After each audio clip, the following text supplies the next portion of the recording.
Okay, in this video we're going to be looking at solving quadratic equations by factorising.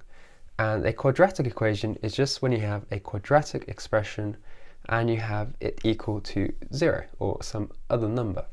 But then you can just rearrange to get this quadratic equation back. So in general we want it set equal to 0 because then we can exploit some nice properties that we know about 0. So one approach to solving this quadratic equation is by factorising. We essentially want to work out what values of x for this equation to hold. So let's first off start by factorising, and what we want to do is write two brackets down here, and this equals to 0. So we look at the x squared term and we have 2 in front, so we know we are going to have 2x and an x, because this is the only way we can write two lots of x such that they multiply to get 2x squared. That's because we can only write 2 as 2 times 1. And now we need to work out what two other numbers go here so that they expand out to give us this original expression. So we want two numbers that multiply together to give us 3, and then when we expand out the brackets we get 7x as well. So 3 is prime. That's quite nice because the only way we can write 3 as the product of two numbers is 1 times 3. So there's only two ways we can write this here. We can either put a 3 here and a 1 here. If we have 3 here, then this expands out as 3x plus 2x, which is 5x, which is a bit short of the 7x we want. So let's instead try plus 3 here and plus 1. Then you can see that we're going to have a plus x here and a plus 6 when you multiply this. So x plus 6x, that is 7x. So that is what we want. And now we have the product of two linear factors, and this equals to 0. So essentially we have two numbers that multiply to give us 0. And the only way we can do that is if one of these numbers, at least one of these numbers, was equal to 0 to start off with. So what we're going to do is set each bracket equal to 0, one at a time, and look what we get.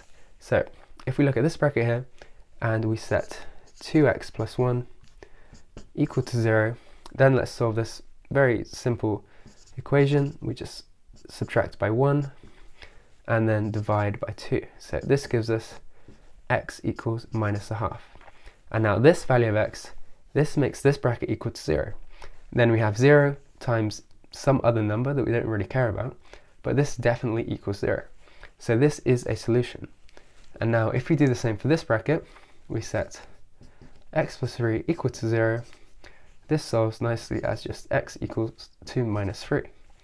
And now using the same logic, this makes this bracket equal to 0, and it also gives us another number that we don't really care about because 0 times any number is equal to 0. So this is our second solution. And whenever we're dealing with a quadratic, we'll have at most two solutions. So we might have one, we might have no solutions, but we're not going to have any more than two solutions. And in this case, we do have two real solutions, and these are the numbers that make this expression here equal to 0. Okay, let's do another example.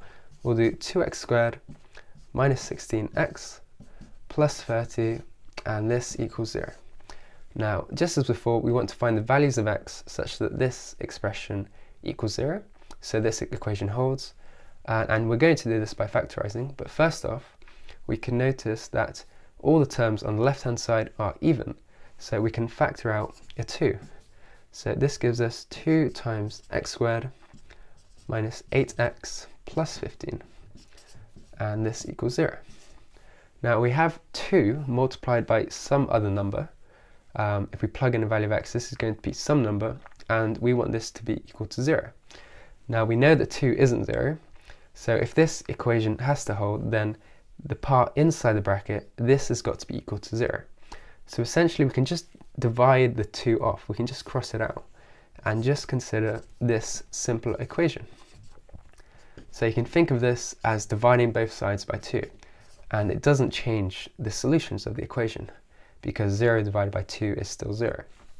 So now we've got a simpler quadratic to deal with, and we're going to factorise this.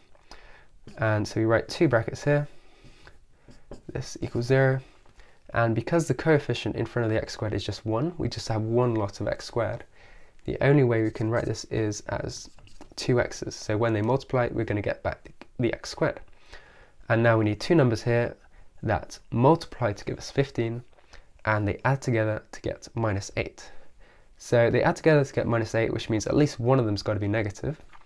But if they multiply to give us a positive number, that actually means they both have to be negative. So we know both their signs, and now we know, and we need two numbers now that are negative and multiply to give us 15.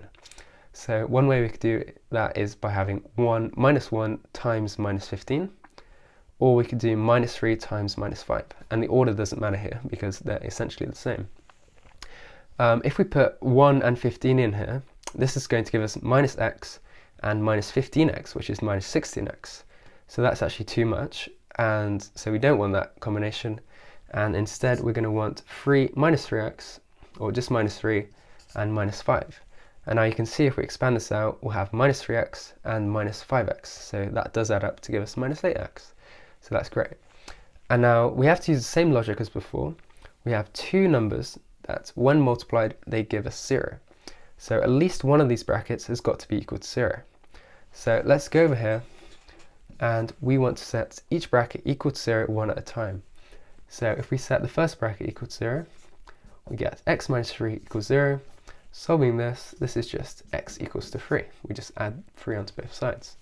So now this solution here, if we plug it in, this bracket is going to be equal to 0. We're going to get another number here, which we don't really care about, but we definitely know that 0 times another number is equal to 0. So that is definitely a solution. And if we do the same, apply the same method here, we'll have x minus 5 equal to 0, which solves to give x equal to 5. And just as before, this is also a solution because this makes this bracket equal to 0.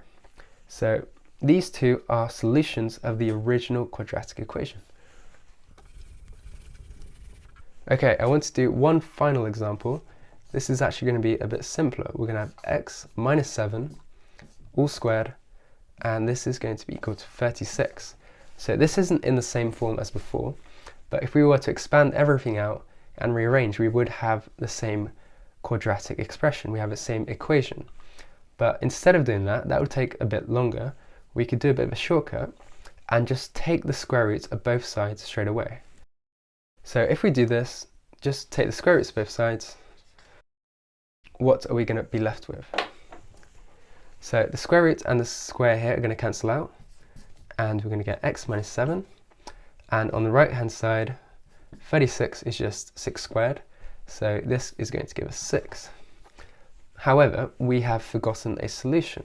So if we were to square this back up again, and just consider the original equation, then 6 squared is 36, but minus 6 squared is also 36.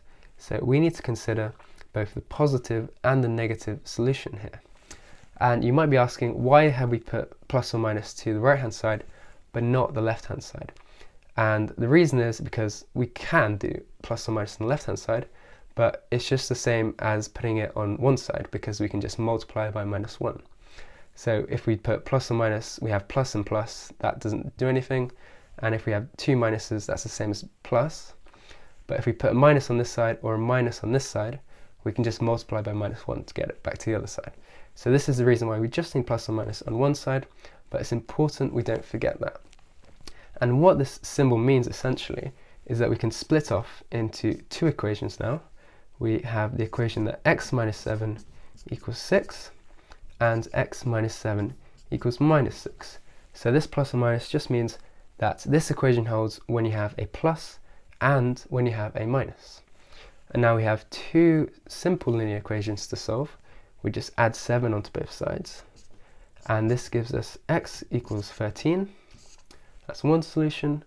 And x equals 1. And that's the second solution. And this is a nice example because we can just go back and double check. If I just rub out the square roots here, we can plug in x equals to 1 back into here. We get 1 minus 7, which is minus 6. And minus 6 squared is 36. And then also 13 minus 7 is just 6. 6 squared is 36. So these are both the correct solutions to the quadratic.